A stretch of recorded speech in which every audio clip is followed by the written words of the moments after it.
The chapel was silent except for the whisper of snow against stone. William Ashcroft stood at the altar in his dark suit, hands steady, heart guarded. This wasn't supposed to mean anything. A signature. 6 months. Then freedom. But when his fingers lifted the veil, everything stopped. Her eyes met his. Hazel. Warm. Terrified. Real. His chest tightened. His breath caught. The world narrowed to the space between them, to the way the blue light from the stained glass turned her skin luminous, to the single tear clinging to her lashes.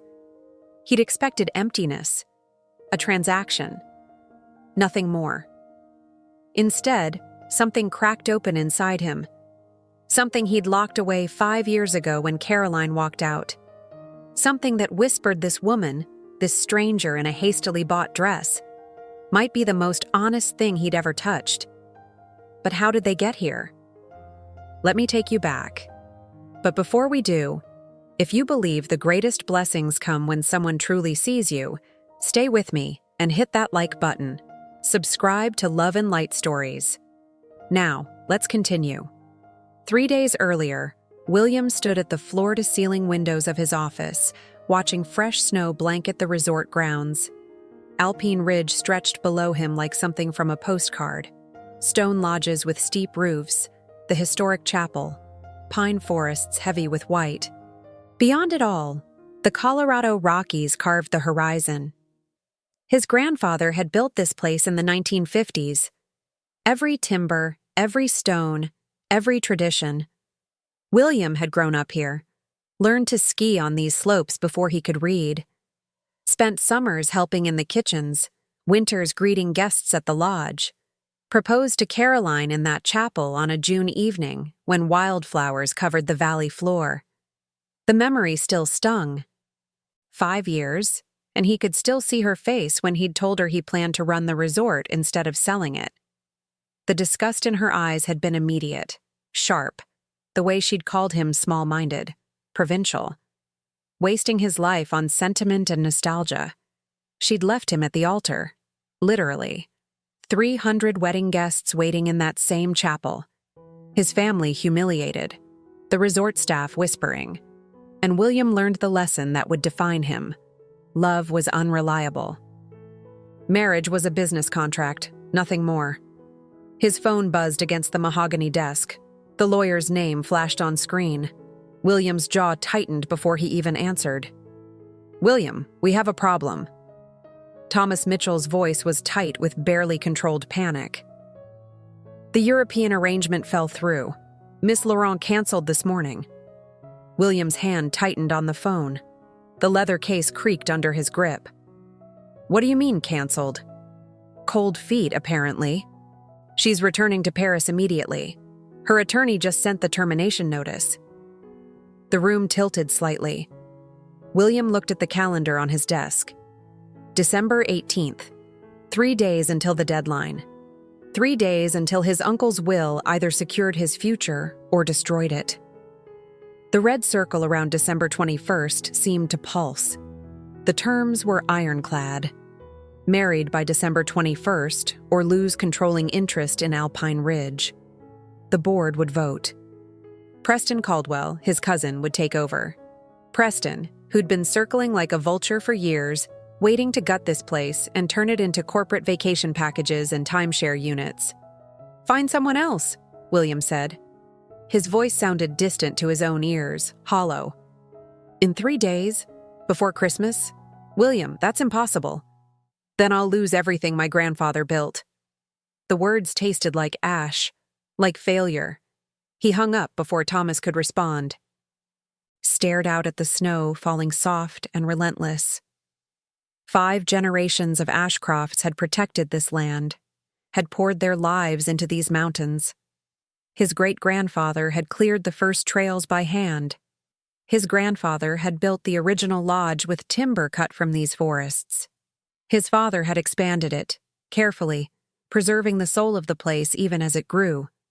And William was about to fail them all because he couldn't find a wife fast enough. The bitter irony wasn't lost on him.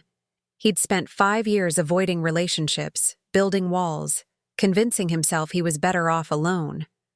And now that armor was destroying the one thing that actually mattered. Outside, a family crossed the courtyard. Father, mother, 2 small children. The kids were laughing, throwing snowballs, faces bright with simple joy. The kind of joy this place was built to protect. The kind Preston would eliminate in pursuit of profit margins. William's chest ached, not just with fear of losing, but with the weight of everyone who depended on him. The staff who'd worked here for decades, the families who returned every year, building traditions around this place, the town whose economy relied on the resort staying authentic, staying true.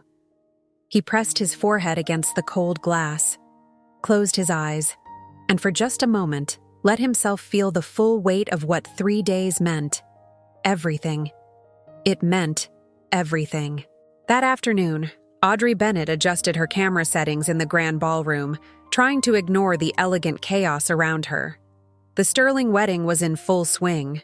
200 guests, ice sculptures catching light like frozen diamonds, a string quartet playing something classical and expensive. Everything her own parents' simple backyard ceremony hadn't been. She missed them with a physical ache that hadn't dulled in 3 years. Her father's booming laugh, her mother's soft humming while she cooked, the way they danced in the kitchen to old Motown records, her father spinning her mother until she was breathless and glowing. The medical bills had been crushing, even with insurance, even with everything she'd tried. The car accident had been sudden, brutal. Her mother died on impact. Her father survived but never really recovered. 6 months in ICU, surgeries, rehabilitation. By the time pneumonia took him 2 months after the accident, Audrey was drowning in debt she couldn't see the surface of. $80,000. Then funeral costs for both of them. Then rent she couldn't pay on the apartment they'd all shared. Photography kept her afloat. Barely. She took every job. Weddings mostly. Corporate events. Bar mitzvahs. Anything that paid. Watching other people's happiness through a lens while her own life crumbled into smaller and smaller pieces. Her camera felt heavy today, or maybe she was just tired. Bone-deep tired in a way sleep didn't touch. "Excuse me, are you the photographer?" Audrey turned. A man in an expensive suit stood too close, smile not reaching his eyes, mid-40s, slicked hair, the kind of cologne that announced itself across a room. Something about him made her skin prickle with instinctive warning. "Yes, sir. How can I help you?" Preston Caldwell. He didn't offer his hand. Just stood there, assessing her like she was livestock at auction. "I own the resort. Well, I will soon. Tell me, do you take other jobs besides weddings?" "I freelance, yes." Audrey kept her voice professional, neutral. His eyes traveled over her, slowly, cataloging, calculating. "You look desperate enough.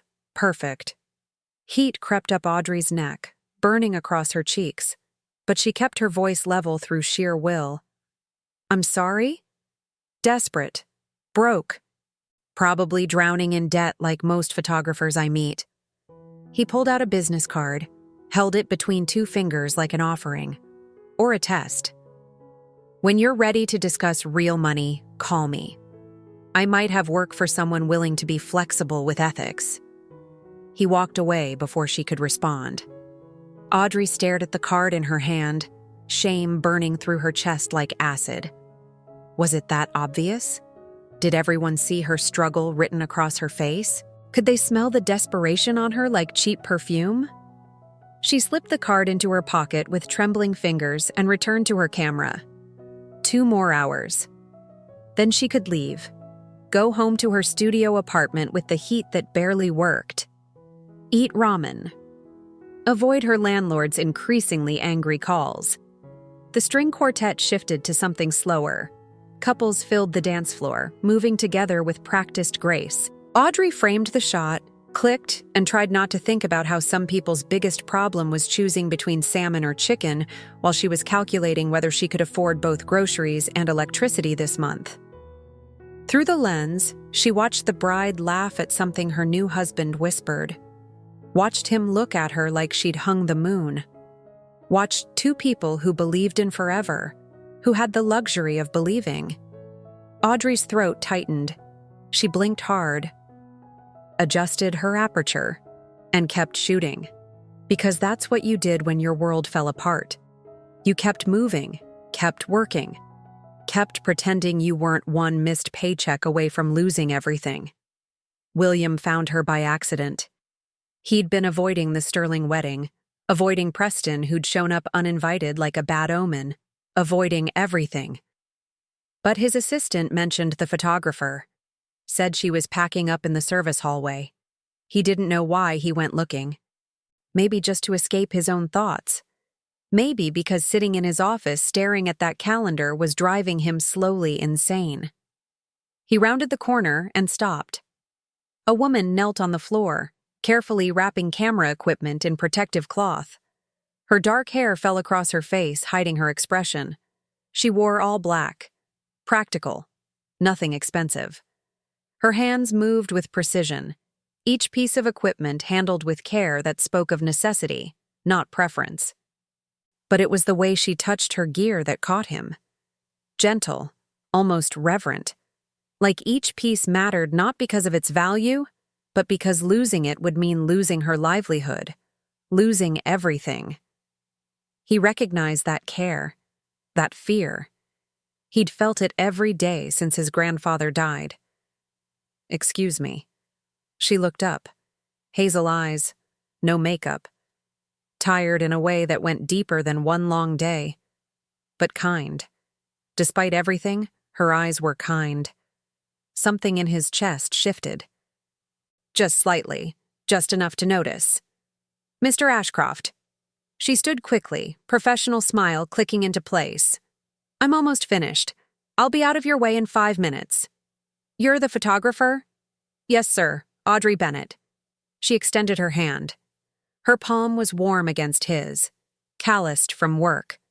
Real in a way nothing in his life had felt real in months. He released it faster than he meant to, suddenly aware of the contact. "I need to speak with you." "Privately." Confusion crossed her face, followed by wariness, but she nodded. "Of course." He led her to his office. The resort stretched beyond the windows, peaceful under December stars. She stood near the door, cautious, hands clasped in front of her, ready to bolt. William had rehearsed this in his head. Make it businesslike, clinical, a transaction. But now, looking at this woman who smelled like winter air and carried herself with quiet dignity despite her obvious exhaustion, the words stuck in his throat. She wasn't what he'd expected. He'd thought he'd need someone polished, sophisticated, someone who could play the role without questions. But something about her stillness, her patience, the way she waited without filling the silence, made him think she might understand better than anyone what desperation looked like. "I have a proposal," he began. His voice sounded rough. Unconventional, but mutually beneficial. She waited, didn't interrupt, didn't rush him. He appreciated that more than he could say. "I need a wife, legally, for 6 months. Then we annul quietly." Her eyes widened. The color drained from her face. "I'm sorry, what?" "My uncle's will requires marriage by December 21st or I lose the resort. I had an arrangement. It fell through this morning. I'm out of time." He kept his voice flat, factual, like he was discussing weather, not proposing something insane. "You would live here, appear at events, maintain the appearance of a real marriage. In exchange, I'll pay you $150,000. The number hung between them like a physical thing. He watched her face, saw the moment it registered. The flash of desperate need, then shame at that need. Then something harder, something that looked like survival instinct kicking in. "Why me?" Her voice was steady, but her hands trembled slightly. Small movements she tried to hide. "You're here. You're presentable. And I think you need money badly enough to say yes." It was cruel. He knew it even as the words left his mouth. But he'd learned cruelty was sometimes honesty in disguise. And lies, even kind ones, had a way of destroying everything. She turned toward the window. He could see her reflection in the glass, the battle playing across her features, pride versus desperation, dignity versus survival. The same battle he'd been fighting since that phone call this morning. What exactly would this entail? Her voice was quiet, controlled, but he heard the tremor underneath. A legal ceremony, tomorrow. You'd live in the private residence, attend events as my wife. We'd share public spaces but maintain separate rooms. After 6 months, we file for annulment citing irreconcilable differences. You receive payment upon completion of the term. And if I leave early? The contract is void. You get nothing. She closed her eyes. Her shoulders rose and fell with a deep breath. He almost told her to forget it. Almost. The words were right there. But then he thought of Preston's smug face, of 5 generations of Ashcrofts, of everything he stood to lose in 3 days. So he stayed silent, waited.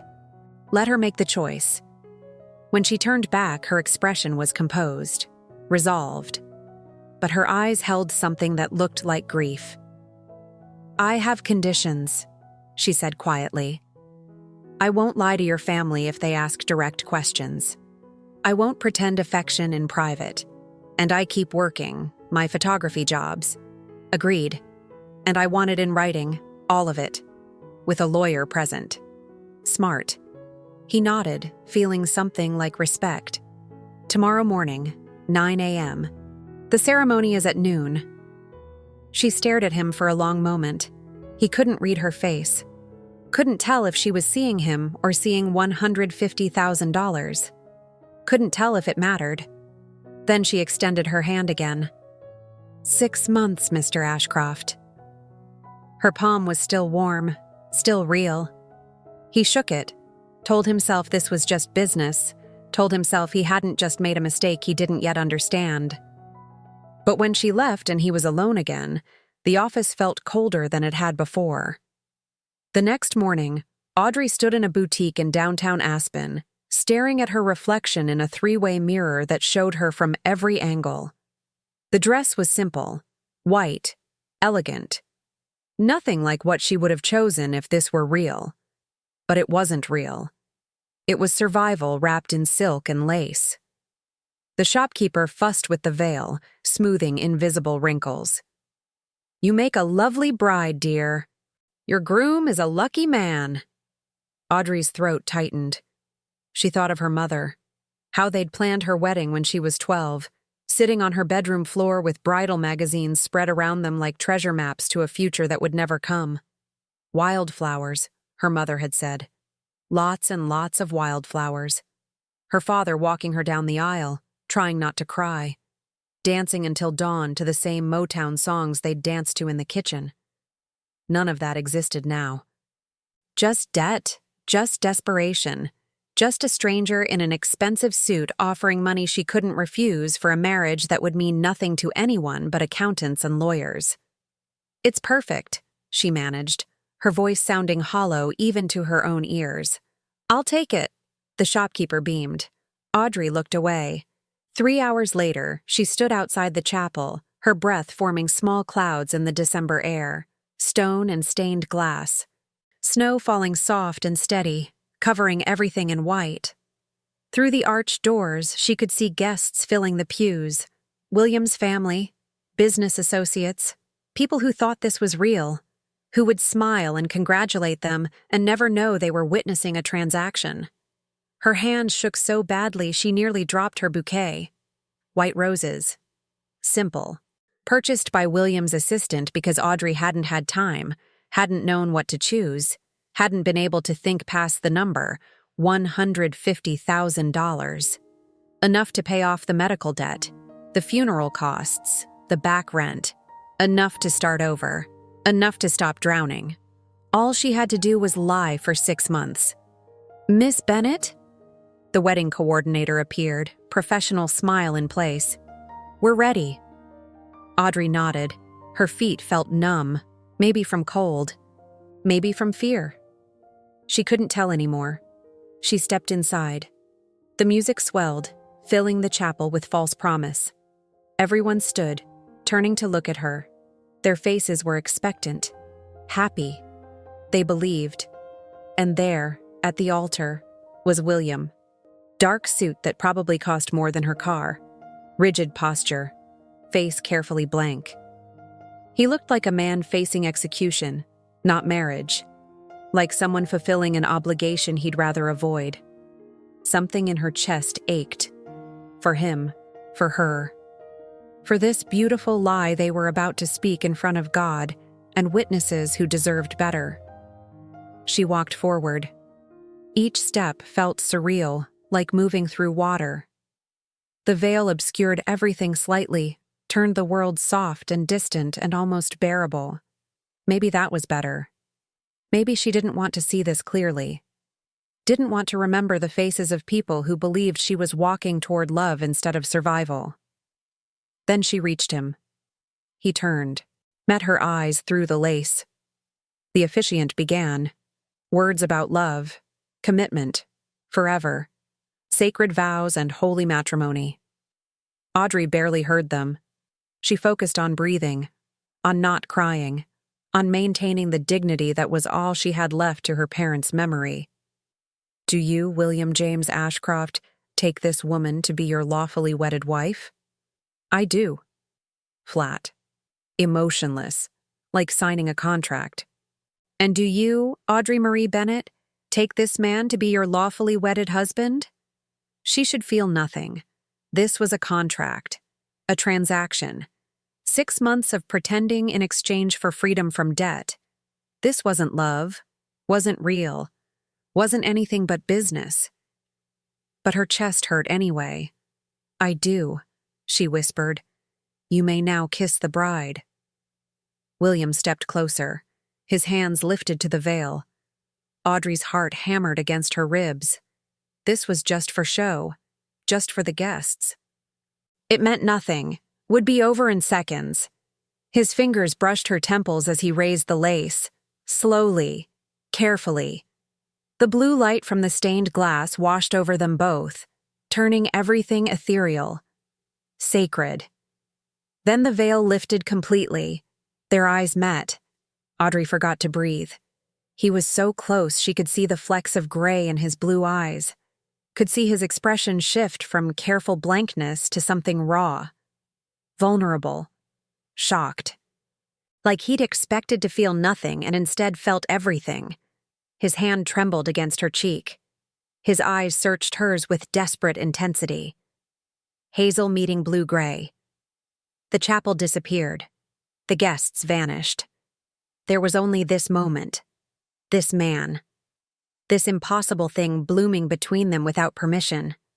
He leaned in, pressed his lips to hers. Soft, tentative. The kiss of someone who'd forgotten how to be gentle, who was remembering despite himself. It lasted 3 seconds, maybe 4. When he pulled back, his breathing was unsteady, his pupils wide. The guests applauded. The officiant pronounced them married. William took her hand, his palm warm and slightly damp, and led her down the aisle. And Audrey's mind spun with one terrifying truth. She'd just married a stranger. And somehow, in that moment at the altar, he'd stopped being one. That evening, William showed Audrey to her room in the private residence. The main house was separate from the resort, built into the mountainside with walls of windows facing the valley. Pine and stone and glass. Beautiful in a way that felt almost aggressive. "This is yours," he said, opening a door to a suite that was bigger than her entire apartment had been. Fireplace already lit, casting warm light across cream-colored walls. King bed with a down comforter that looked like clouds. Sitting area with leather chairs and a bookshelf full of classics. Mine is across the hall. Shared kitchen and living room. Otherwise, we maintain separate spaces. Understood. She set down her small suitcase. Everything she owned fit in 2 bags. It looked pathetic against all this space. "There's a welcome dinner tomorrow night. Family and close friends. We'll need to appear together." His voice was carefully neutral, professional, like they were colleagues, not newlyweds. Of course. He lingered in the doorway. She could feel him watching her, could feel the weight of whatever he was thinking. Finally, he spoke. What happened today in the chapel, that was for show. Her chest tightened. She'd known that. Of course she'd known. But hearing him say it out loud made something inside her hurt anyway. I know. Good. As long as we're clear. He left. The door closed with a soft click. Audrey sat on the edge of the bed and stared at the ring on her finger. Simple gold band.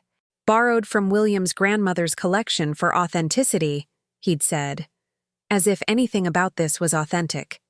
She should feel relieved. The contract was signed. The money was guaranteed if she lasted 6 months. Her debts would be paid. She could start over. Instead, she felt hollow. Empty in a way the beautiful room couldn't fill. Through the window, snow continued falling. The resort glowed warm against the darkness, lights twinkling like promises. Somewhere in this beautiful place, her new husband was probably reminding himself that marriage was just business, that the trembling in his hand when he touched her face meant nothing, that the kiss was performance. And Audrey sat alone in a room too big for one person, touching her lips where his had been, and wondered why that kiss had felt like anything but performance. Why it had felt, for just those few seconds, like the most honest thing either of them had done all day. 3 days later, Audrey woke to silence. No traffic, no neighbors shouting through thin walls, no sirens. Just the soft hush of snow falling and the distant sound of William moving in the kitchen. She'd barely seen him since the wedding. He left early, returned late. They shared meals in awkward quiet, his attention always on his phone or paperwork, building walls between them with every avoided glance. Today was different. The welcome dinner, time to play the role she'd been hired for. She found him at the counter making coffee. He wore dark jeans and a gray sweater, more relaxed than the suits, almost approachable, almost human. "Good morning," she offered. He glanced up, nodded. "Morning. Coffee? Please." He poured her a cup without asking how she took it. Black, as it turned out. The same as him. Their fingers brushed when she took the mug. He pulled back like she'd burned him. "About tonight," he said, not meeting her eyes. "My aunt will ask questions. She's perceptive, suspicious. We need our story straight." Audrey wrapped her hands around the mug, letting the heat seep into her cold fingers. "What's our story?" "We met when you photographed an event here last year, reconnected recently, fell in love quickly." He said it like he was reciting a grocery list, like the words meant nothing. "Keep it vague. Romance doesn't require details. And when they ask why so fast, tell them when you know, you know." His jaw tightened, muscle jumping. People believe that nonsense. His cynicism stung more than it should have. Audrey set down her coffee carefully. "You really don't believe in love at all, do you? I believe in legal contracts and property rights. What happened to you? That's not part of our arrangement." He grabbed his coat from the back of a chair, movements sharp. "Controlled. Dinner's at 7. Wear something nice but not expensive. We're in love, not showing off." The door closed behind him with more force than necessary. Audrey stood alone in the kitchen, surrounded by gleaming appliances and custom cabinetry and granite countertops that probably cost more than she used to make in a year, and wondered how someone with so much could feel so completely empty. She spent the day exploring, trying to get her bearings. The resort was beautiful. Families building snowmen on the lawns, couples holding hands on the trails, staff who smiled and called her Mrs. Ashcroft like it was real, like she belonged here. In the historic library, she found photographs of William's grandfather, old black and whites, the same strong jaw, the same serious eyes. But in those pictures, there was warmth, joy. A man standing with his arm around a woman who looked at him like he was everything. A man who'd built all this, not for profit, but for love. Something that had been lost somewhere along the way. He was a good man. Audrey turned. An older woman stood in the doorway, elegant in wool and pearls. Sharp eyes that missed nothing. Margaret Ashcroft, William's aunt. She extended her hand, grip firm. "And you're the bride we've all been waiting to meet. Audrey, it's nice to meet you." Margaret studied her with those sharp, kind eyes that seemed to see straight through skin. "Quick wedding." "Yes, ma'am." Audrey's heart rate picked up. "My nephew isn't impulsive. In fact, he's the opposite. Careful, controlled. Hasn't made a spontaneous decision in 5 years." Margaret moved closer, heels clicking on hardwood. "So either you're very special, or something else is happening here." Audrey's throat went dry. "I don't understand." "Don't you?" Margaret's voice was gentle but relentless. "I've known William since he was born. I watched Caroline break him. Watched him lock every feeling away. Watched him build walls so thick nothing could get through. And now suddenly, 3 days before the deadline in his uncle's will, he's married to a photographer I've never heard of." She paused, letting that sink in. "I'm not stupid, dear. Mrs. Ashcroft, I'm not going to expose you." Margaret's voice gentled further. "But I am going to give you advice. Whatever arrangement you two have made, be careful. William thinks he's protecting himself. Thinks if he just treats this like business, he'll be safe. But that man feels everything. He just won't admit it. Not to me. Not to himself. Certainly not to you." She left before Audrey could respond, before Audrey could deny or confirm or do anything but stand there with her heart pounding. Alone again, Audrey sank into a leather chair, pulse racing. 6 months. She just had to survive 6 months. But Margaret's words echoed. That man feels everything. Audrey thought of the chapel, the way William's hand had trembled, the shock in his eyes, the kiss that felt nothing like performance. And she wondered if 6 months would be long enough, or far too long. The dinner was excruciating. 20 people packed into the private dining room, voices bouncing off wood-paneled walls. William's hand on her back, guiding her. Introductions that blurred together. Congratulations that felt like accusations. Questions that had no honest answers. "How did he propose?" someone asked. William's fingers tightened on her waist, pressure just shy of painful. "Privately." "Oh, come on, give us something." Audrey felt the tension in him radiating through that hand on her back. Saw the muscle jumping in his jaw, the careful blankness of his expression that was starting to crack at the edges. She placed her hand over his, felt him go still. "It was snowing," she said softly, making it up as she went, creating a memory that never existed. "We were walking near the chapel. He just stopped and asked. Nothing elaborate, just honest." She met William's eyes, saw surprise flash across his face. It was perfect. Something flickered in his expression. Surprise. Maybe gratitude. His thumb brushed her hip. Once. Barely. A touch so small she might have imagined it. But she didn't think she had. The conversation moved on to other topics. But his hand stayed at her waist. Warm. Present. Real.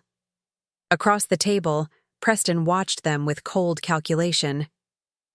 When the meal ended and guests mingled around the fireplace with scotch and wine, he cornered Audrey while William was distracted by the resort manager. "Quite the performance," Preston murmured, standing too close. His breath smelled like expensive whiskey. "You're better than I expected." "Excuse me?" Audrey kept her voice level despite the way her skin crawled. "Please, I've known William his entire life. This marriage is fake. Convenient timing. Question is why? What's in it for you?" His smile was cruel, sharp edges barely hidden. "Let me guess. Money. You have that look. Desperate, drowning. Shame burned through her chest, hot and acidic. But Audrey kept her voice steady through sheer will. I don't know what you're talking about. You will. When this falls apart, and you're left with nothing but shame and legal trouble for fraud. He leaned closer, voice dropping to a whisper. I'm going to enjoy watching you break. Both of you. He walked away. Audrey's hand shook so badly she had to set down her wine glass before she dropped it. She gripped the mantle, fighting the urge to flee, to run, to disappear. You okay? William appeared at her side. His expression was carefully neutral, but his eyes were sharp, concerned, actually seeing her. Fine, she managed, the lie bitter on her tongue. Just tired. Preston said something to you. It's nothing. Audrey. He turned her gently to face him, hands on her shoulders, warm even through fabric. What did he say? The kindness in his voice nearly undid her.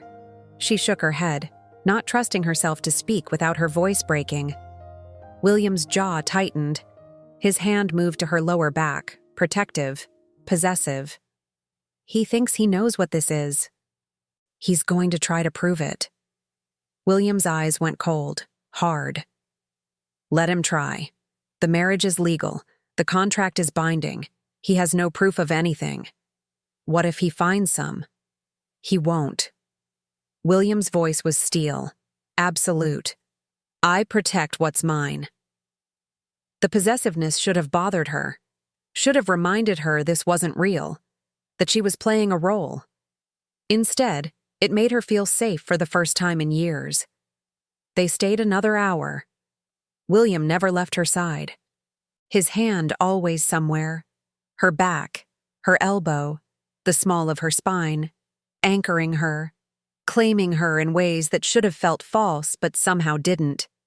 When they finally returned to the residence, Audrey collapsed on the couch, every muscle aching with exhaustion. William poured 2 glasses of scotch without asking, handed her one. You did well tonight, he said. So did you. She took a sip. It burned going down, warmed her from the inside. He sat across from her, not beside her, still maintaining distance. The fire crackled in the silence. Outside, snow fell silent and steady, covering everything. Preston will escalate, William said, staring into the amber liquid in his glass. He wants this place, wanted it for years. Marrying you blocked him temporarily, but he won't stop. Why does he hate you so much? Control. Power. Pick your poison. William's laugh was bitter. His father and mine were rivals, brothers who couldn't stand each other. When my dad died, Preston thought he'd finally inherit. But my uncle had other ideas. That's why the will has the marriage clause. Exactly. Uncle Richard knew Preston would gut this place, turn it corporate, lose everything my grandfather built. He looked at her, really looked at her. This resort matters, Audrey. The families who come here year after year, the staff who've worked here for decades, their kids who grew up here. It's not just property. It's legacy. Audrey saw it then. The weight he carried, the responsibility crushing him, the fear of failing people who depended on him. And suddenly, the walls he'd built made sense. We'll get through 6 months, she said quietly. He won't win. William held her gaze. Something passed between them. Understanding. Alliance. Maybe the beginning of trust. Or maybe just shared desperation recognizing itself. Get some rest, he said finally. Tomorrow we face the board. They'll vote to approve the marriage. Make it official. She stood, exhaustion pulling at her bones. Hesitated at the doorway. William? Thank you for defending me tonight, with Preston. That's what husbands do. His voice was rough, raw around the edges, even fake ones. She left him by the fire, but the warmth in her chest had nothing to do with the flames. and everything to do with the way he'd called himself her husband. Even if it was just pretend. A week passed, then another. Audrey fell into routine, the days blurring together. Photography jobs during the day, mostly at the resort. Dinners with William in the evenings, their conversations still careful, still guarded. Appearances at resort events where they smiled and touched and played their parts, the role becoming easier, more natural. But something was shifting beneath the surface. The silences between them grew comfortable instead of awkward. William started asking about her work, her parents, her life before all this. And she found herself answering honestly, sharing pieces of herself she'd kept protected, locked away where grief couldn't touch them. He did the same. Small revelations dropped into conversation like stones into still water. His childhood here, running wild through these mountains. His grandfather's stories about building the resort by hand. The way Caroline's betrayal had convinced him love was weakness, that protecting yourself meant never letting anyone close. She wasn't worth it, Audrey said one night over dinner, wine making her brave. What she did to you. No, but it taught me something valuable. That you can't trust anyone? That feelings make you vulnerable. Contracts don't.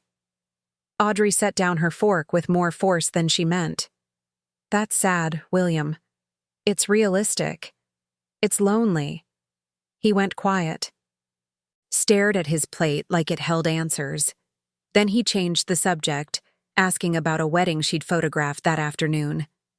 But Audrey saw it, the crack in his armor, the man underneath the ice, the one who'd kissed her in the chapel like he'd forgotten they were pretending. The board meeting came. Formal. Tense. Preston challenged the validity of the marriage, citing the rushed timeline, the convenience. William presented documentation with cold efficiency, marriage certificate, witnesses, joint residence, bank accounts he'd had opened in both their names. This is fraud, Preston insisted, voice rising. Prove it, William shot back. They couldn't. The marriage was legal, the will's terms satisfied. Preston lost the vote. William retained control. But as they left the boardroom, Preston pulled Audrey aside in the hallway, fingers tight on her elbow. I'll find proof, he whispered. I've got people looking, digging, and when I do, you'll both regret this. You, especially. That night, William found Audrey on the terrace of the residence. She stood in her coat, breath-forming clouds, watching snow fall over the valley. The lights of the resort below looked like stars brought down to earth. He approached slowly, stood beside her, close enough to feel his warmth. You're shaking. I'm fine. You're a terrible liar. He shrugged off his jacket, draped it over her shoulders. It smelled like cedar and winter and something uniquely him. Talk to me. What if he's right? What if we can't keep this up for 6 months? We've kept it up this long. But at what cost? She turned to him, searching his face in the dim light. You're so convinced this is just business. But William, we're lying to everyone. Your family, your staff, people who care about you, people who believe this is real. They'll survive. Will you? The question came out softer than she meant, more vulnerable. When this ends and I leave and you go back to being alone? His expression shuddered instantly, walls slamming back into place. I was alone before you came. I'll be fine after. That's not living. That's existing. It's safe. It's cowardice. His eyes flashed with something dangerous. You don't know what you're talking about. Don't I? She stepped closer, too frustrated to care about boundaries. I lost everyone, William. My parents are gone. I have no family left. And yes, I'm terrified of losing more, of caring again. But at least I'm not pretending I don't care. At least I'm still capable of feeling something. Feeling gets you hurt. Feeling makes you human. Her voice cracked on the last word. The silence stretched between them, taut as a wire. William's breathing was rough, visible in the cold air. Audrey could see the battle in his eyes, the want warring with fear. The desperate need to reach out, fighting against every instinct telling him to retreat. "This isn't real," he said finally, voice flat, dead. "Whatever you think is happening between us, it's not real." "Then why do you keep looking at me like it is?" His jaw clenched so hard she heard his teeth grind. For a moment, she thought he might answer, might admit that somewhere between the ceremony and now, the lines had blurred, that the touches lingered longer than necessary, that the conversations mattered more than they should. Instead, he stepped back, creating distance, building walls. "I'm going to bed. You should too." He left her on the terrace, the cold rushing in where his warmth had been. Audrey pulled his jacket tighter around her shoulders, breathed in cedar and winter and denial, and wondered how someone could be so physically close and still so completely, impossibly out of reach. Christmas came like a dream. The resort transformed into something magical. Lights strung through every tree, garlands draped over every surface, families laughing around fireplaces, children's voices bright with wonder. Audrey photographed it all, trying to distract herself from the ache in her chest that wouldn't fade. William gave her space after their argument on the terrace. They barely spoke beyond necessities, moving around each other like ghosts. Polite, distant, but she'd catch him watching her sometimes, across the room, through windows. His expression unreadable, but his eyes looked like someone trying not to drown. Margaret invited them for Christmas dinner. Extended family packed into her home, a beautiful stone house on the edge of resort property. More questions, more congratulations, more pretending. Under the table, William's hand found hers. Squeezed once. Audrey squeezed back, and for that moment, suspended in warmth and wine and laughter, it felt real. It felt like something worth protecting. After dinner, they walked back through snow-covered paths. Fairy lights glowed in the trees like captured stars. Couples strolled hand in hand, breath-forming clouds. Children threw snowballs, their laughter echoing through the cold. "My grandfather proposed to my grandmother here," William said suddenly, breaking the silence that had stretched between them all evening. "Christmas Eve, 1949. She was a ski instructor. He was supposed to marry someone from a wealthy family in Denver. His father had already arranged everything. What happened? He chose love instead, called off the engagement, built this place for her, named it after her favorite season, Alpine Ridge." He stopped walking, turned to look at Audrey. Snow caught in her hair, melted on her cheeks. He used to say the bravest thing he ever did was trust his heart instead of his head. That logic would have led him to a safe, miserable life, but love gave him 50 years of happiness. Do you believe that? I used to, before Caroline, before I learned that hearts lie. That love is just a pretty word for temporary insanity. Or maybe you just trusted the wrong person. Audrey's voice was gentle, not accusing, just offering another possibility. He studied her face in the dim light, really looked at her. Snow caught in her dark hair like stars, cheeks flushed from cold and wine, eyes that saw too much. "You make it sound simple." "It is simple, it's just not easy." His hand lifted, almost touched her face. She could feel the heat of it even through the cold. Then he caught himself, pulled back. "We should get back. It's freezing." They walked in silence, the moment lost. But when they reached the residence, William turned to her at the door. "Thank you," he said quietly, "for today, for all of this. I know it's not what you signed up for." "Neither is this," Audrey admitted, words tumbling out before she could stop them. "Caring about you. But here we are." She went inside before he could respond, before she could see his expression, before she could take the words back. Left him standing in the snow, looking like a man who'd just been offered something he'd forgotten how to accept. And somewhere in that cold December night, something shifted. Something neither of them was ready to name, but it was there, growing, inevitable as spring. New Year's Eve arrived wrapped in anticipation. The resort hosted its annual gala, the biggest event of the season. Black tie, champagne, dancing under crystal chandeliers in the grand ballroom where Audrey had first seen Preston, first felt the weight of her desperation. She wore a simple black dress, nothing expensive. The same one she'd worn to photograph weddings. But when she descended the stairs, William stopped mid-conversation with the resort manager. His eyes traveled over her, slowly, appreciatively, like he was seeing her for the first time. "You look beautiful," he said when she reached him. "It's just a dress." "No, it's you."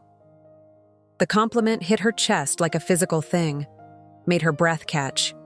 She took his offered arm, and they entered the ballroom together, and for once, Audrey let herself imagine this was real.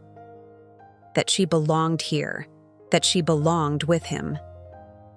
Preston was there. Of course he was.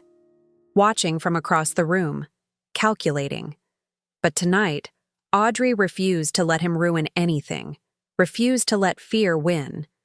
William introduced her to business partners, investors, everyone who mattered. His hand stayed at her waist throughout, warm and possessive and protective, real in a way that made her heart ache. When the music started, he led her to the dance floor without asking. Pulled her close, his palm pressed against her lower back, her hand rested on his shoulder. They moved together like they'd done this 1,000 times, finding rhythm without words. "You're a good dancer," she murmured. "My grandmother insisted, said a gentleman should know how to lead." His voice was soft, almost fond. "She'd make me practice for hours. I hated it then. And now? Now I'm grateful." "She sounds wonderful." She was. His voice went softer still. "She would have liked you. She had a rule about people, said you could tell everything you needed to know about someone by how they treated those who couldn't do anything for them. She would have seen your kindness, your strength." "How do you know?" "Because you're kind to everyone. The staff, the guests, even Preston, who doesn't deserve it." He paused. "You're genuine, real. Everything she valued." Another pause, longer. "Everything I forgot to value." Audrey's breath caught. She looked up at him, found him already watching her. The chandeliers cast gold light across his face, turned his eyes molten silver. They were conflicted, vulnerable, open in a way she'd never seen. "William, I know this isn't real," he interrupted, voice rough, urgent. "I know we have an arrangement, a contract, an end date. But Audrey, when I'm with you, I forget that. When you laugh, when you talk about your parents, when you look at me like I'm not just a contract or a disappointment or a project to fix, I forget we're pretending. I forget I'm supposed to keep walls up. I forget everything except how it feels to be near you." Her heart hammered so hard she thought he must feel it. "What are you saying?" "I'm saying this is getting complicated, and I don't know how to uncomplicate it. I don't know how to go back to treating this like business when it stopped feeling like business weeks ago." The song ended. Another began. Neither of them moved. They stood in the middle of the dance floor, couples swirling around them, locked in this moment of terrifying honesty that felt like standing at the edge of a cliff. Then Preston's voice cut through like a blade. "William, a word. Now." The spell broke. William's expression hardened instantly, shutters slamming back into place. He released Audrey, turned to face his cousin with cold precision. "What do you want, Preston?" "Just a friendly warning." Preston's smile was all teeth. "I've hired an investigator, private firm out of Denver. Very good, very thorough, very expensive." His eyes gleamed with malice. "Whatever you're hiding, he'll find it. It's just a matter of time." There's nothing to find. We'll see. Preston's gaze slid to Audrey, assessment and dismissal all at once. Enjoy the evening, Mrs. Ashcroft, while you still can. He disappeared into the crowd. Audrey's hands trembled so badly she had to clasp them together. William took them in his, steadying her. He's bluffing, William said, but his voice was tight. What if he's not? Then we deal with it. Together. He pulled her closer, back into dance position. Dance with me. Forget him. Just for tonight. Let's forget everything except this. She nodded, throat too tight for words. Let him guide her back into the rhythm. Rested her head against his shoulder and tried to forget that in 4 months this would end. That Preston was circling, that everything felt like borrowed time.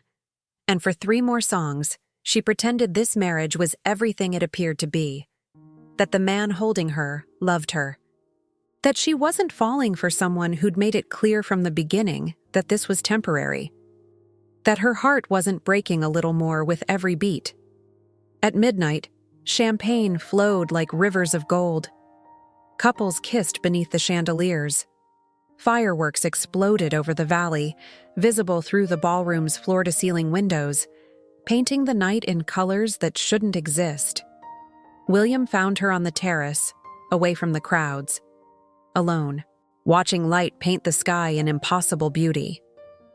"Happy New Year," he said. "Happy New Year?" He stepped closer.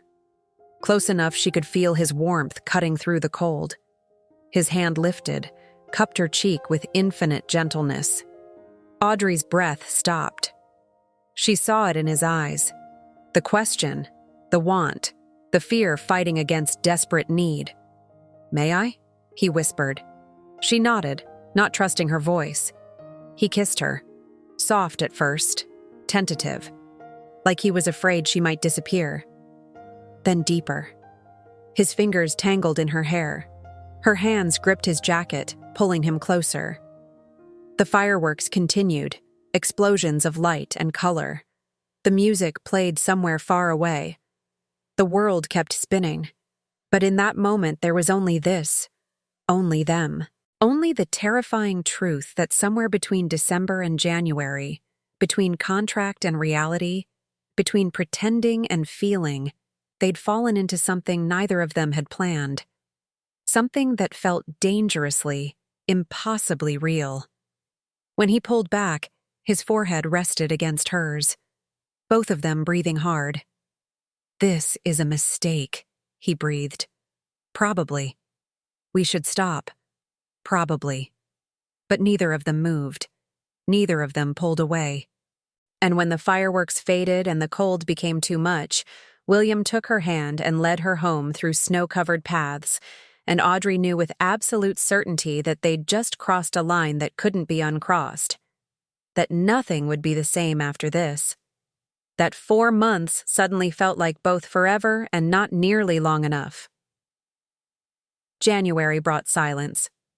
William withdrew, stopped eating with her, stopped talking beyond necessities.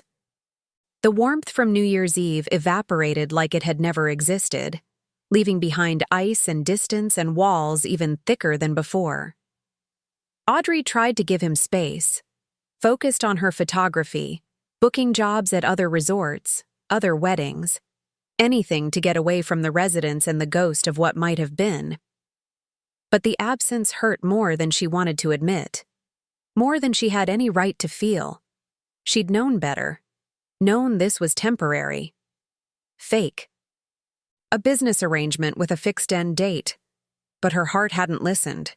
Her stupid, treacherous heart had fallen anyway. Margaret found her in the library one afternoon. Audrey was editing photos, trying to distract herself from the hollow ache in her chest. "He's scared," Margaret said without preamble, sitting down beside her. "I know. My nephew has spent 5 years convincing himself love is weakness. That caring makes you vulnerable. That the only way to survive is to feel nothing." Margaret's voice was gentle but firm. "You're threatening everything he believes about how the world works." Audrey closed her laptop, giving up the pretense of working. It doesn't matter. In 4 months, I'll leave. He'll go back to his life. Nothing has to change. Except everything already has. Margaret sat beside her, close enough Audrey could smell her perfume. Expensive. Classic. I've seen the way he looks at you, dear. That's not pretending. That's not acting. That's a man terrified of what he's feeling. What am I supposed to do with that? Audrey's voice cracked despite her best efforts. Be patient. Be kind. Be yourself. Margaret squeezed her hand. And when he's ready, be there. Don't give up on him just because he's given up on himself. But days became weeks, and William remained distant, polite, cold. The man who'd kissed her under fireworks disappeared behind walls so thick Audrey couldn't find cracks, couldn't find the seams where light might get through. Until the night she heard crying. Past midnight, she was reading in bed, unable to sleep, when the sound filtered through the walls. Raw, broken, male. So unlike William's careful control that at first she thought she'd imagined it. But there it was again. A sound of pain so deep it had no name. She found William in his room, door ajar like he'd forgotten to close it. He sat on the floor, back against the bed, head in his hands. Photos scattered around him like fallen leaves. Old photos, young, smiling. William and a beautiful blonde woman who must have been Caroline. William?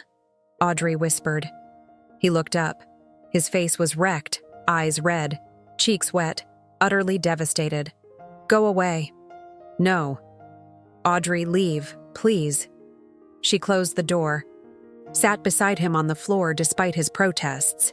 He tried to pull away, but she caught his hand, held on. Talk to me.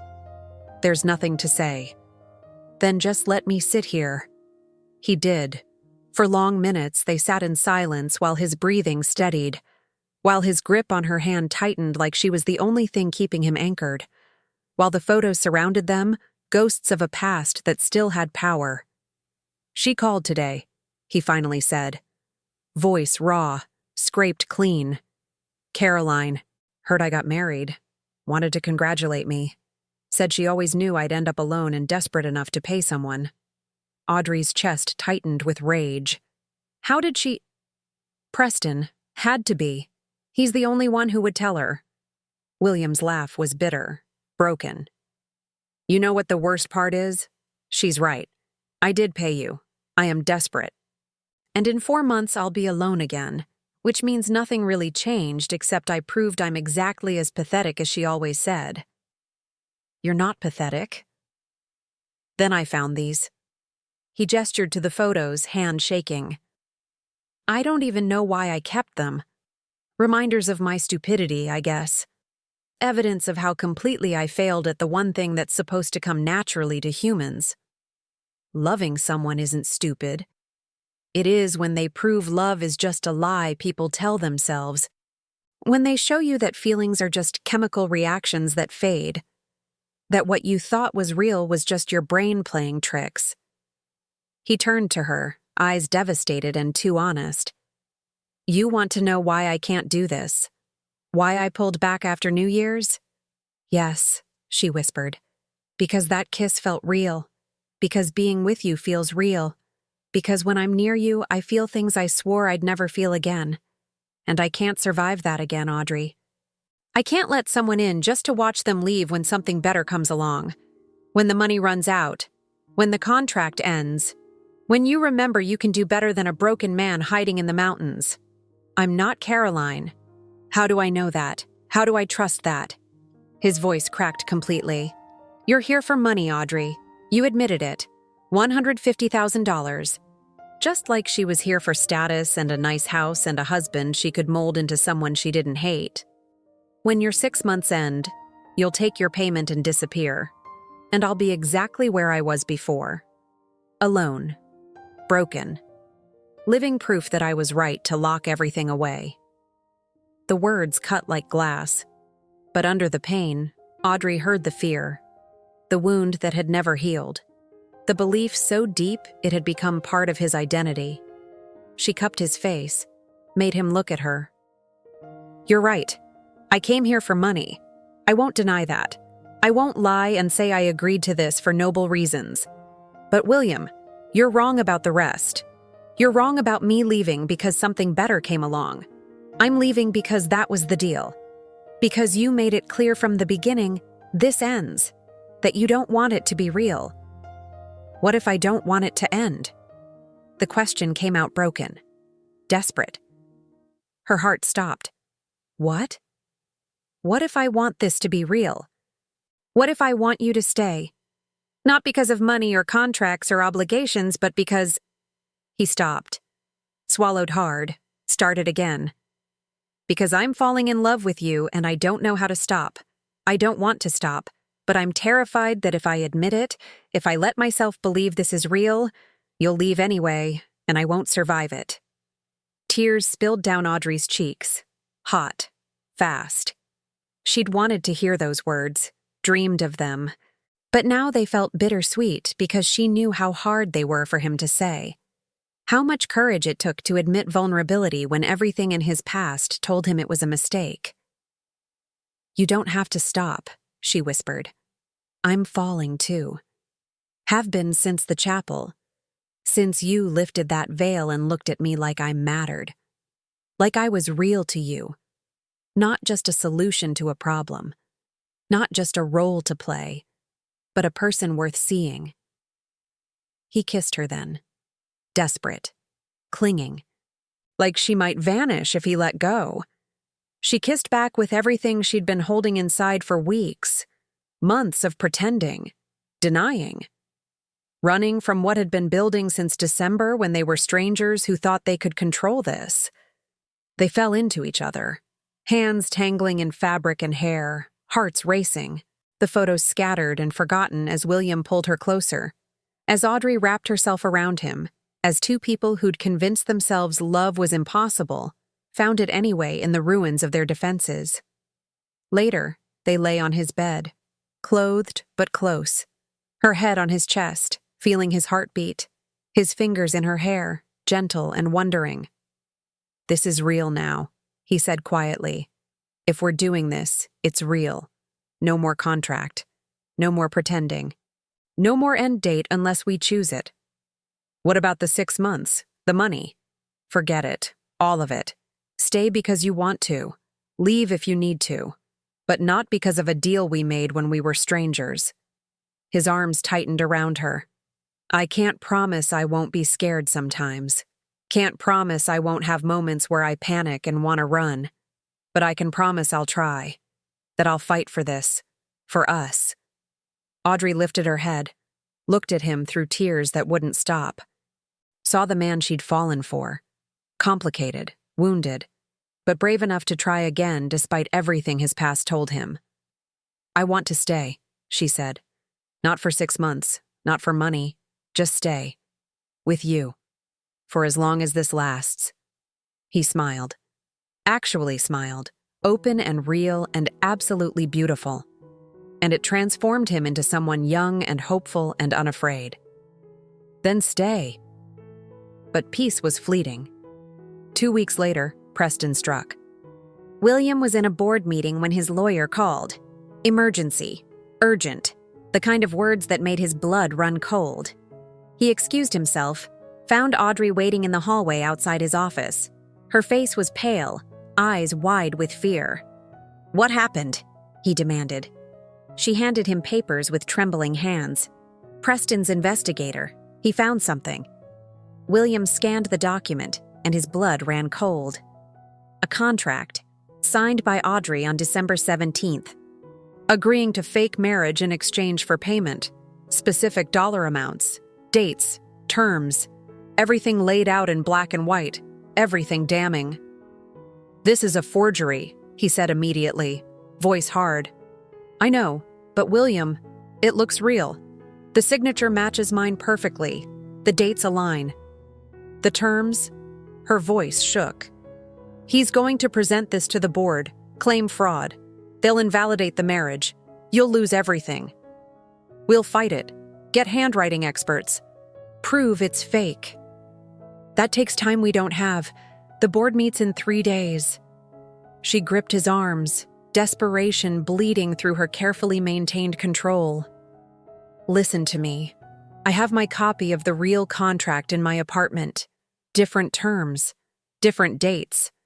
But if I go get it now, Preston will know I'm onto him. He'll move faster, change his strategy. So we tell the board now. Expose him before he can present this. With what proof? His document looks authentic. Mine's locked away 3 hours from here. It's his word against ours. And we've only been married 2 months. Who do you think they'll believe? She took a shaky breath. There's only one way to stop this. I leave, voluntarily. Sign papers saying the marriage was my mistake, my idea. I'll say I manipulated you, played on your desperation. That makes you the victim. The board might have sympathy. Might let you keep control. Absolutely not. William, it's the only way to save the resort. I don't care about the resort. The words echoed in the empty hallway, shocking them both. He pulled her close, hands framing her face. I care about you. I love you. I'm not letting you sacrifice yourself for this. For property. For anything. Then we both lose. Preston wins. Your grandfather's legacy disappears. Is that what you want? He couldn't answer. Couldn't think past the panic clawing at his throat. 3 weeks ago, she was still just a contract. A solution to a problem. Now she was everything. His reason for waking up. His reason for believing in anything beyond survival. And he was supposed to just let her go? Let her take the fall? Let her walk away thinking he'd choose property over her? I won't do it, he said roughly. We'll find another way. But Audrey stepped back, pulling away from his touch. Her expression was resolved, heartbroken, already preparing to leave. I'm sorry, William. I can't watch you lose your family's legacy because of me. I won't be the reason everything your grandfather built gets destroyed. Audrey, I love you. Tears spilled down her cheeks, fast and unstoppable. I love you enough to do this. Enough to walk away if it saves you. She turned, started walking. And William stood frozen, watching the woman he loved disappear down the hallway, knowing if he didn't stop her right now, she'd be gone forever. Knowing he was about to lose the best thing that ever happened to him. Again. Audrey packed quickly, hands shaking so badly she could barely zip her suitcase. Just the essentials. She couldn't bear to look at this room any longer. This life. This impossible dream she'd started believing in. William hadn't followed. She'd heard his office door slam. Good. Easier this way. Cleaner. She'd leave tonight, drive to her apartment. Email Preston tomorrow with her confession. Frame it like she'd manipulated William. Played on his desperation and the deadline. Anything to make the board see him as victim, not conspirator. It would destroy her reputation. Maybe bring legal trouble for fraud. But William would keep the resort. Keep his family's legacy. Keep everything that mattered. That's what mattered. She zipped her bag with finality, took one last look at the ring on her finger. Simple gold band. Real now in a way it hadn't been when this started. A promise that was never supposed to happen, but did anyway. She left it on the dresser where light caught it, made it shine. The residence was dark. Snow fell heavy outside, already covering the paths. Audrey called a car service from town, waited by the door with her coat on and her heart breaking. 5 minutes. Then she'd be gone, back to her old life, her old apartment, her old debts, without William. The door to William's office opened. He emerged, stopped when he saw her suitcase. Don't, he said. I have to. No, you don't. He crossed to her in 3 strides. I just got off the phone with my lawyer. We're going to depose Preston's investigator. Demand chain of custody on that document. Force them to prove where they got it. And while that's happening, I'm putting the resort in a trust. If the board votes me out, it goes to charity. Nature Conservancy, historic preservation. Preston gets nothing either way. William, that's your family's legacy. You're my legacy now. His hands framed her face, thumbs wiping away tears she didn't know were falling. I spent 5 years protecting myself from pain, from risk, from the possibility of feeling anything real. Then you walked into my life and reminded me what living actually means, what being human costs. And I'm not giving that up. I'm not giving you up. Not for property, not for Preston, not for anything in this world. But if we lose, then we lose together, and we rebuild together. He kissed her forehead, gentle and fierce. Stay. Please. Fight with me. Let me prove that you're worth more than any resort, than any legacy, than anything I've ever had or ever will have. Audrey's resistance crumbled. She dropped her bag, wrapped her arms around him, held on like he was the only solid thing in a world spinning apart. I'm scared. Me too. But I'm more scared of losing you, of not trying, of being the coward who let you walk away. His voice broke. Stay. Please stay. Okay, she whispered into his chest. Okay, I'll stay. We'll fight. They held each other in the dark hallway while outside snow continued falling, covering everything in white, erasing tracks, starting fresh. And two people who'd started as strangers held on like they'd found home, like they'd found the one thing worth fighting for. 3 days later, the board meeting was brutal. Preston presented his evidence with theatrical flair. William's lawyer countered with procedural challenges. Arguments flew, numbers, dates, technicalities, the air thick with tension. Then Margaret stood, elegant and implacable. I'd like to say something. The room quieted instantly. Margaret commanded that kind of respect. I've watched my nephew these past 2 months, and I've seen something I thought I'd never see again after Caroline broke him. Joy, hope, the kind of love that makes you brave instead of stupid. She looked directly at Preston. You want this resort, you've always wanted it. But you don't understand what it really is. It's not property. It's not investment opportunity. It's family, community, tradition, heart. She turned to the board members. William and Audrey's marriage might have started unconventionally, but I've watched them. How he looks at her like she invented light.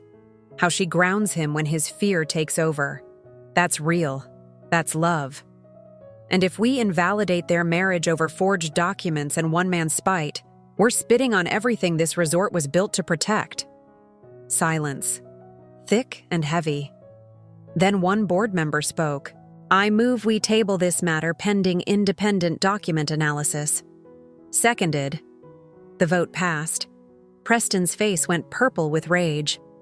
This isn't over. Yes, William said quietly, standing. It is, because I'm buying out your shares. As of today, you're off this board permanently. You can't do that. Actually, I can. Family clause in the bylaws. Section 12. You attempted to defraud the company through falsified documents. That violates your fiduciary duty. You're done, Preston. He nodded to security. Escort him out. Preston sputtered, threatened lawyers, but within an hour, he was gone. Removed from property, banned from returning. William found Audrey in the library where she'd been waiting, unable to sit through the meeting, terrified. When she saw his face, she knew. We won? She whispered. We won. She flew into his arms. He caught her, lifted her, spun her while she laughed and cried at once, kissed her breathless while Margaret watched from the doorway, smiling with satisfaction. That night, they stood on the terrace, same spot where they'd argued, where William had insisted nothing was real, where they'd both been too scared to admit what was growing between them. I was wrong, he said, looking out at the valley. About all of it. Love isn't weakness. Trust isn't stupid. And you're not temporary. You're the most permanent thing in my life." Audrey touched his face, turned him to look at her. "What are you saying?" "I'm saying I want to renew our vows. Properly this time. Not fake, not business, not survival. Real. Because Audrey, you're the best thing that's ever happened to me, and I want to spend my life proving it, earning it, being worthy of it." She kissed him, tasting salt from her own tears. Yes, to all of it, yes. Above them, stars broke through clouds. Below, the resort glowed warm with life and light, and two people who'd been lost found everything they needed in each other. 6 months later, they stood in the chapel again. Same stone walls, same stained glass casting blue light. Different everything. This time, Audrey walked the aisle in a dress she'd chosen, cream silk that felt like water. This time, guests were there who loved them, who knew the truth and celebrated it anyway. This time, when William lifted the veil, his eyes shone with tears of joy, not shock. "I do," he said, not because a will required it, because he wanted to more than anything. "I do," she replied, and meant it with everything she was. They kissed. The crowd cheered. And when they turned to face their family and friends, hand in hand, Audrey thought about the journey. From desperation to hope, from contract to commitment, from strangers to soulmates. She'd married him expecting nothing. Received everything. And as they walked down the aisle together, snow falling gentle outside the windows, Audrey squeezed William's hand and knew some of the best things in life were the ones you never saw coming. The ones that stopped your heart. Then started it again. If you stayed until the end, I invite you to subscribe. It costs nothing and means everything to this channel. I'd love to know how this story touched you. On a scale from 0 to 10, how did it make you feel? Leave your number in the comments. I truly read them all. And tell me, where are you listening from? Thank you for being here with me. I'll see you in the next story.